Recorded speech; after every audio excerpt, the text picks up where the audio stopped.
real high level. I could do 2 hours on this alone, but the way that it works, the nature of the beast, when you're investing in a property, the IRS is going to allow you, if it's considered a single family home, or even sometimes up to like 2 or 3 units, you're going to get 27.5 year life to depreciate over the value of the home base. So what does that mean? You have the value of the home, let's say it's $600,000. You remove out any land. Let's say the land was $100,000. The home base is $500,000, right? So now the IRS allows you to take that $500,000 home base, divide it over 27.5 years, and now you get this deduction that doesn't cost you any more money. You don't have to buy anything to get that. It's not like you have to buy equipment or a car to get an extra deduction. It's because you already purchased the home, and that gets spread out over 27.5 years. What cost segregation does is, this is actually written in the IRS codes. It's considered the proper way to categorize the cost within the home. That's why it's segregated into the primary properties that it should be in. For example, you have a dishwasher, right? Does a dishwasher last 27.5 years? What about your cabinets? Do those last 27.5 years on average? Carpets, 27.5 years? Generally, no, right? Those are going to go into different categories, maybe 5-year categories or 10-year categories. So it's the proper reclassification. As you buy a home, everything in it falls into 27.5 year. You're going to be writing off a refrigerator for $50, a year, which is ridiculous, when you can get it all put into the proper categories that it actually truly belongs in. But no accountant will automatically do that. Instead, you get something called a cost segregation study, which is done through a third party. We actually do them at Aura with our sister company as well. So we do these for anyone that has investment properties, and we look at everything. So we send out an engineer, they analyze everything. They'll look at the HVACs, they'll look at even your sidewalks and your fencing and things like that. You could see in my picture here, the things on top are generally considered 5 to 7 year properties, sometimes 15 years. And then the things on the bottom, which are more structural, that's your foundation, that's your walls. Those are things that are gonna be 27.5 years. Generally what I see is about 20 to 30% of the home base cost. So if it's 500,000, generally 20 to 30% of that cost can get reclassified into a shorter bucket. Now, what happens if you move all that into a shorter bucket of 5 or 7.5 years? Massive, massive write-off. That's what happens. And this is called a paper loss. This is why real estate changes the game when it comes to tax strategy, because you can push out something that doesn't actually cost you any more money in a property you wanted to invest in anyway, that cash flows hopefully every single month for you.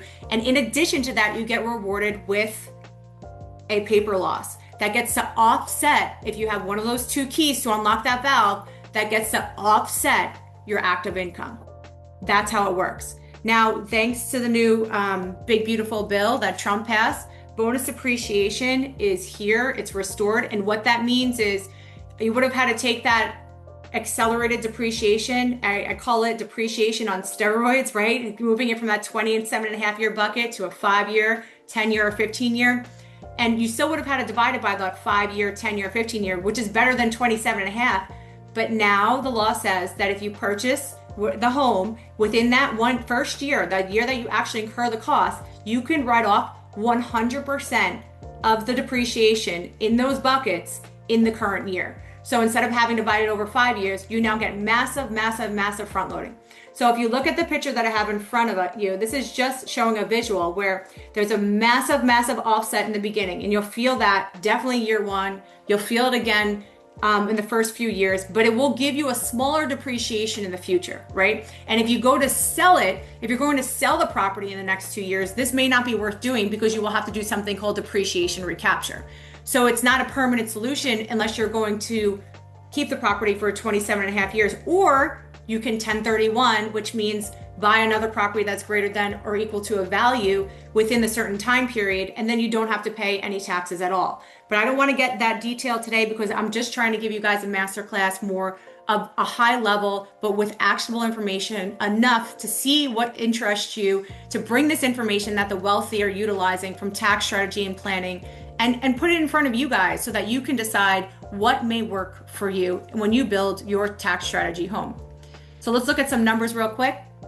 All right, so we got here, this is an example. On the left, I have no strategy. I call it the trifecta. Again, that means a status of one of the two keys, real estate or STR, and that means we're gonna have bonus and you're gonna have cost seg. All those three things together, that is what I call the trifecta. So in this example, we purchased a investment property for $600,000. The depreciable basis is $480,000. What does that mean? That means the land was worth $120,000. So remove that out. $480,000 is the cost of the home as if there was no land, right?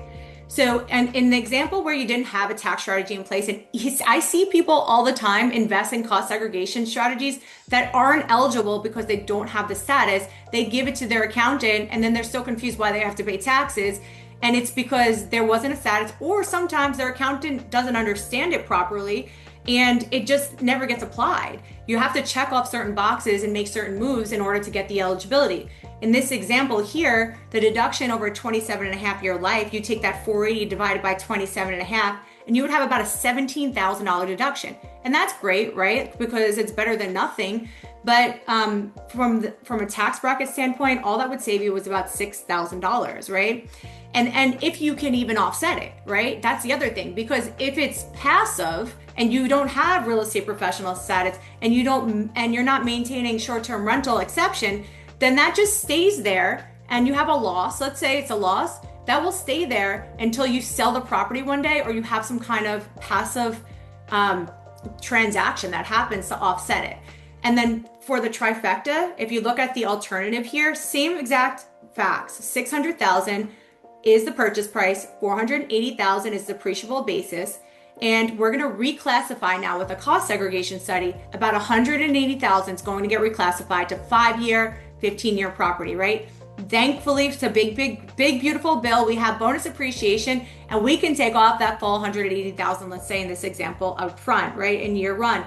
And this is going to save you. This is not deductions. This is dollar for dollar tax savings of $63,000. So instead of you writing a check to the IRS for $70,000, you now have an offset of $63,000. The deduction here would be what, $300,000 of a deduction difference if you look at that. So it's just super powerful, right? And here's another one. I'll give you one more quick example. I won't run through this whole thing, but this is if you had the short-term rental in place. This is for my people that are W-2. If you're not W-2, you could still do this too, just to be clear. But 100,000 of a W-2, you put in the same strategies in place. The difference is you have a short-term rental loophole. And this is going to get offset your active W-2 income if you can truly meet the exception of short-term rental in the eyes of the IRS. So as you look at a side-by-side here, you're going to want to look at W-2 earners, and this is going to be anyone that's paying any dollars in taxes. And when you think about dollars in taxes, you're also going to want to look at what's coming out of your paycheck every single week, because that counts too, right?